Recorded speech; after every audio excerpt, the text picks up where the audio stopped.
কই কই ঘুরে ঘুরে টান শেষ করলাম। এখন তো আফসোস লাগে যখন আয়নায় দেখি দাড়ি ভাইকা সাদা হয়ে গেছে। যখন দেখে চুল সাদা হয়ে গেছে বুঝি আরে টাইম তো শেষ, টাইম তো শেষ। ডাক্তার এসে বলবে যে কোনো মুহূর্তে। আমি কি করলাম?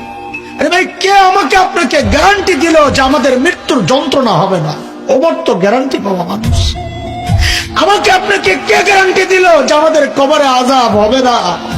আবু বকর তো গ্যারান্টি পাওয়া না। কে গ্যারান্টি দিল যে জান্নাত পাওয়া যাব? ওমর তো গ্যারান্টি পাওয়া মানুষ। ওমরও ফিল জান্নাত। কেন এত উদাসীন হয়ে গেলাম? চুল পাইকা সাদা এখনো গুনাহ ছাড়তে পারে না, দাড়ি পাইকা সাদা এখনো গুনাহ ছাড়তে পারে। কবে ছাড়বেন? ও বাপ, কবে ছাড়বেন গুনাহ বলেন?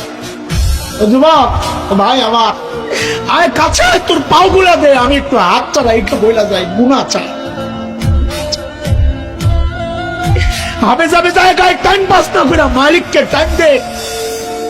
তুই ভাবিস না বুড়া হবি, আমল করবি, ভালো হয়ে যাবে, সেই সুযোগ তুই পাবি। আরে মৃত্যু বলে কয়ে আসবে না রে ভাই। কে জানে এই মজলিসও এমন মানুষ আছে যার কাপড়ের কাপড় দোকানে চলে আসছে। এমন তো হইতে পারে কাকে খবর পাইতে পারেন বয়ান করে গেল মাওলানা হাসান জামিল তো দুনিয়ায় না। এমনও তো হইতে পারে।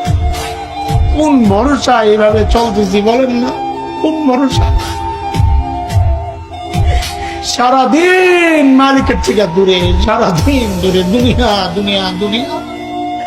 এরা জালিম গাছটার দিকে তাকায় দেখ, কি মনে হয় গাছটা বুঝি এমনি দাঁড়ায় আছে? না, ওই গাছটা দাঁড়ায় দাঁড়ায় মালিকের তাসবিহ করতেছে।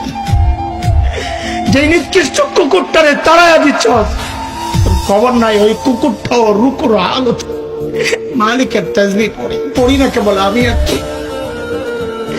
আমাদের হাতের টাইম নাই, অথচ আমার এই মূল্যবান টাইমের একটা ভাগ ফেসবুকে পায়, ইউটিউব পায়, ইন্টারনেট পায়, খেলোয়াড় পায়, গায়ক গায়িকা পায়, নায়ক গায়িকা পায়, বন্ধু বান্ধব পায়, শ্বশুর শাশুড়ি পায়, সন্তান পায়, বিবি পায়। আরে পায় না কেবল মালিক। মালিককে টাইম দেওয়ার সময় আমার হাতে নাই। একদিন তো আফসোস কর ভাই, কি করলাম?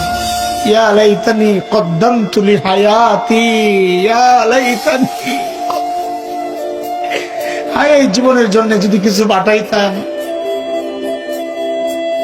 এই দেখ আমার দিকে তাকা, আমি তো এখন আফসোস করি। আরে যৌবনের 32টা বছর শেষ করলাম। আরে কি করলাম? প্রতিদিন যদি একবার করে সুবহানাল্লাহ পড়তাম তো আমল নামায় কতগুলো সুবহানাল্লাহ জমা হতো। আরে 2 রাকাত করে নফল নামাজ যদি পড়তাম তো আমল নামায় কতগুলো নফল নামাজ জমা হতো। কি করলাম?